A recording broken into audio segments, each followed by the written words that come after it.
Chapter 1, A Comparative Study of Politics.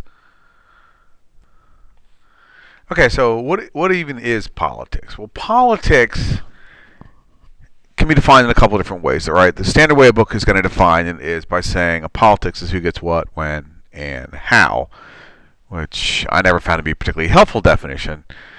So I've seen it defined by some professors that I had as, which I think is a good definition, as politics is the pursuit and exercise of power. It's when you're talking politics, you're talking about either trying to get power, or if you have power, using it, and that's what politics really is all about.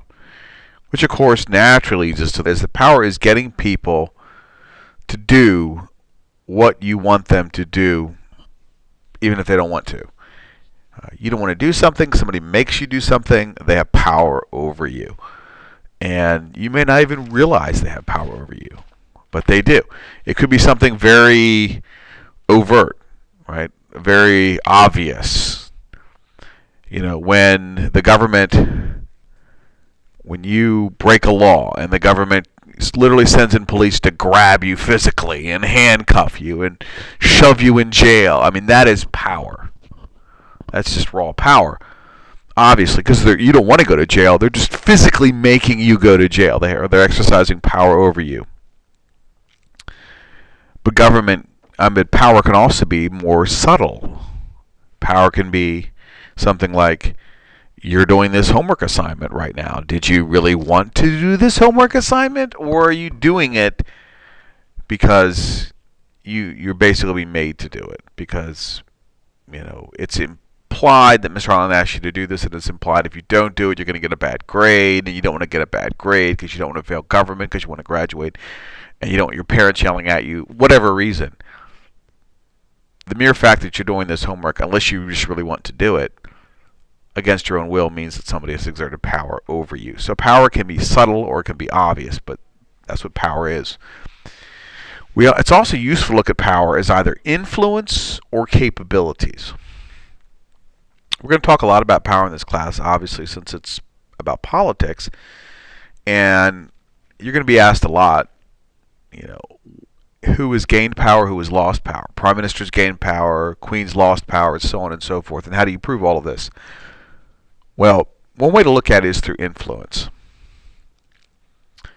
Is who can get somebody else to do what they want. It used to be that the king could get the prime minister to do something. And so you would say the king had power over the prime minister, was able to influence the prime minister. And nowadays, it's the prime minister who influences the king. The prime minister drafts a law and makes the king sign it. So it's shifted. So now power has gone from the king to the prime minister. That's power as influence. And notice that somebody gained and somebody lost. Power is always what they call a zero-sum game. And it has a winner, it has a loser. If you have two people in competition for power, they can't both win. Somebody has to win and somebody has to lose. Somebody has to gain power, somebody has to lose power. Power is what they call a zero-sum game. You can also look at power in terms of capabilities. Does somebody have the capability to do something they didn't used to have to do? In the United States, presidents did not used to have the capability to do all sorts of things, to start wars anywhere they want, anytime they want, or to just tell illegal immigrants they get to stay in the country, you're not going to be deported. I mean, all of these things, and I'm not trying to pick on one president, all presidents have done this. Presidents today just have a lot more capabilities now than they used to. They just do a lot more things now than they used to. That's called power as capabilities. Presidents have more power over lawmaking. Presidents have more power over the military, and so forth. Can you do something you used to not be able to do? That would be power as capabilities. Can you start a war? Can you deport illegal residents, or whatever else? Power can be coercive or possibly non-coercive. Now, every political scientist will tell you that power can definitely be coercive. To coerce means to force somebody to do something because they don't want to get punished. There's a sign on Chalford Road that says no U-turn. people don't make that U-turn because they're afraid of getting punished. They don't want to get caught. They don't want to get a fine. Every time you see a stop sign, there's an implied or else. I mean, they could almost write this on the sign. Stop or else. Or else what? Or else you're going to get a fine. Or else you're going to get a ticket. And so every government law is coercive. Hey, we're going to take money from you. Pay your taxes. Or else. Or else what? Or else you go to jail. So this is coercive. In other words, the government's got this stick that they're holding over and says, you do not make this U-turn. You pay your taxes, or else we're going to punish you. That is coercive power. That is punishment because of fear. You're afraid of getting punished. And so you don't do whatever you want to do, which you would otherwise normally do. You'd otherwise not pay tax. You'd otherwise just go ahead and make that U-turn.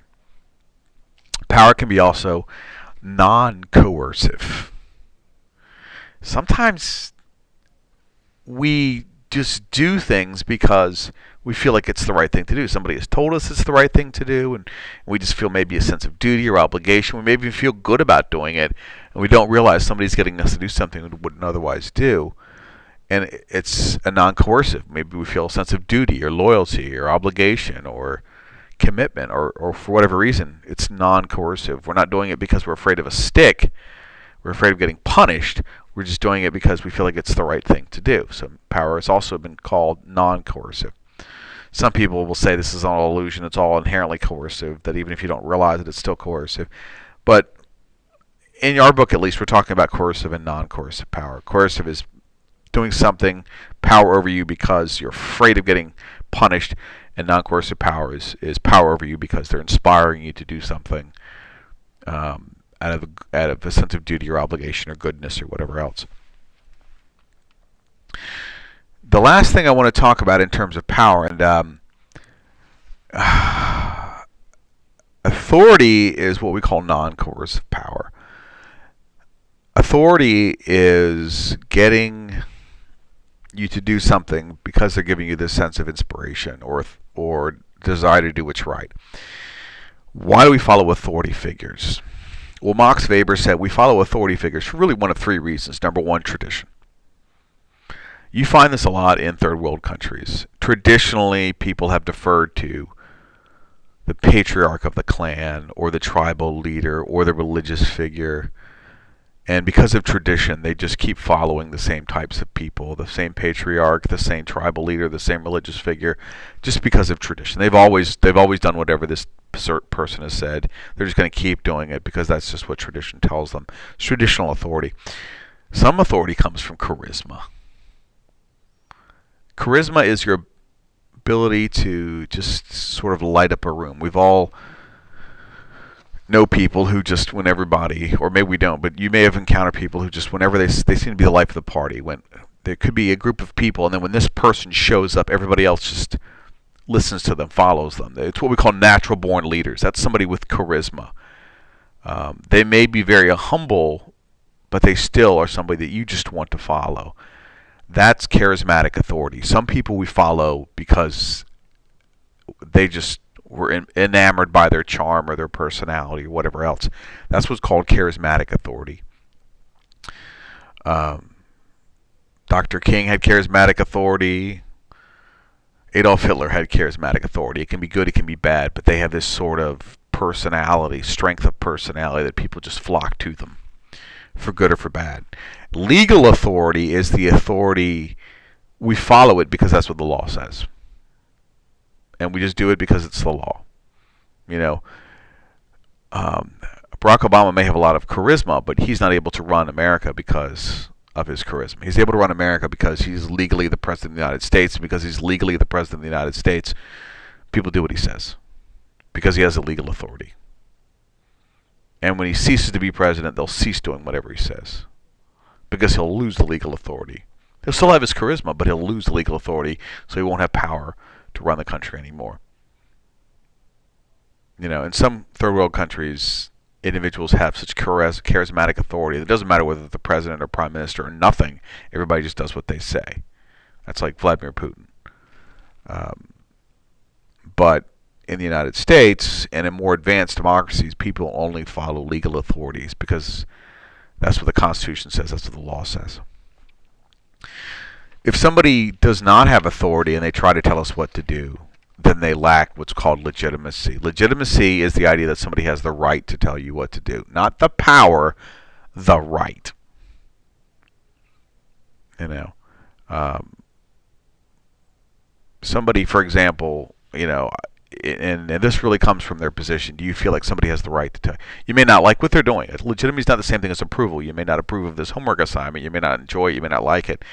But, does Mr. Hyland have the right to assign the homework? And most people would say yes. You may not approve of everything the President of the United States does, but does he have the right to be President of the United States? Does Obama have the right to, sign legislation, for example? Whether you like the law or not, does he have a right to sign these bills into law? Well, yeah, because he has legitimacy. We accept that he has legitimacy. Okay. And that's it for this section. More in the next one.